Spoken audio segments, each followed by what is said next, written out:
Many years ago, I read the iconic book, An Autobiography of a Yogi by Paramahansa Yogananda, and it just resonated with me so strongly.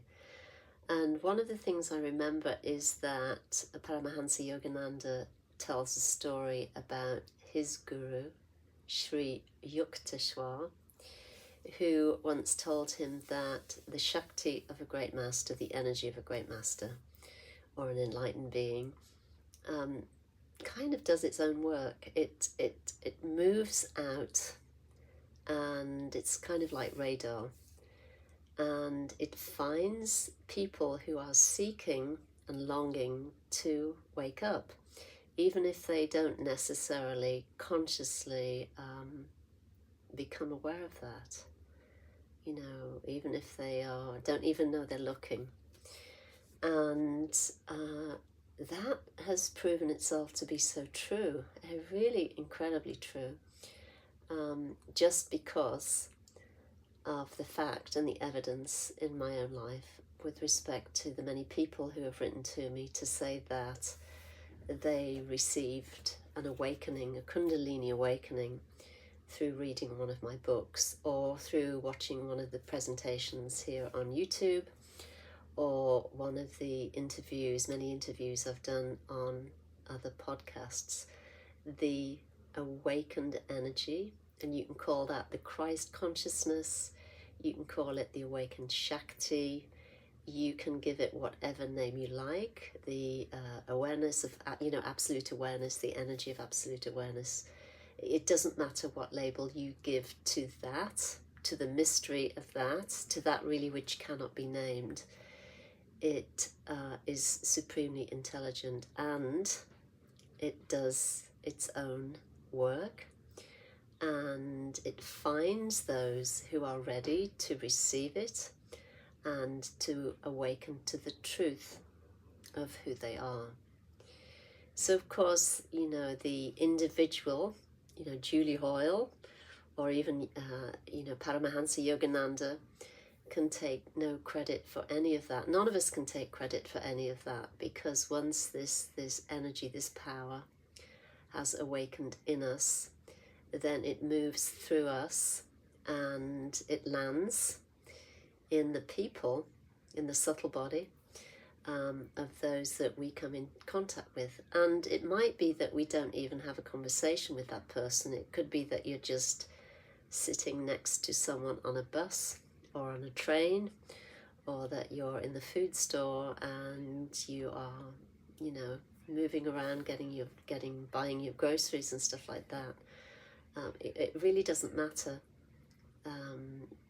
how this is communicated, but it is communicated, and this energy moves through and it lands in those people who are ready to receive it. And of course, all of this, I know all of this is kind of up for debate with intellectuals, and at the same time, it's just completely beyond the mind. The mind could never fathom any of this out at all. The mind could never fathom, for example, in terms of my own story, how I could have arranged to find myself, working class British, young woman, getting married and then moving with her husband to the Bahamas. Would have seemed like a sort of an absolute dream, and almost unattainable when I was much younger. But there was something in me that knew and recognized that my calling was to leave the place where I was born and raised, and it really wasn't that big of a surprise when I came to the Bahamas, and everything happened as it did. And I've shared this story many times, so I won't repeat it, but the way the awakening power lands in our lives is just so beyond the mind. It's so magical. It's so free, and at the same time so readily available when we are ready to receive it. And the same is true post-awakening too, in terms of the way our lives move and express themselves, because it's like this awakened power takes up residence in our heart, in our mind, in our soul, and it directs the show from there. And really all we have to do is essentially get out of the way and not try and manage and control everything. So this is the way it works, and you know, and this will be true for everyone who's had any kind of shift of consciousness or awakening, either through the Christian path or tradition, the Buddhist path or tradition, the yogic path, or the Sufi path. It will follow its own course, and it becomes, even though we may start on a path, it becomes what the yogis call the pathless path, and the return, the path of return, which is the pathless path that brings you back to the truth of who you are, and in which you stop looking outside yourself, because you recognize everything is the self. The palm trees outside waving in the breeze, the blue sky, the earth under our feet, you know, everything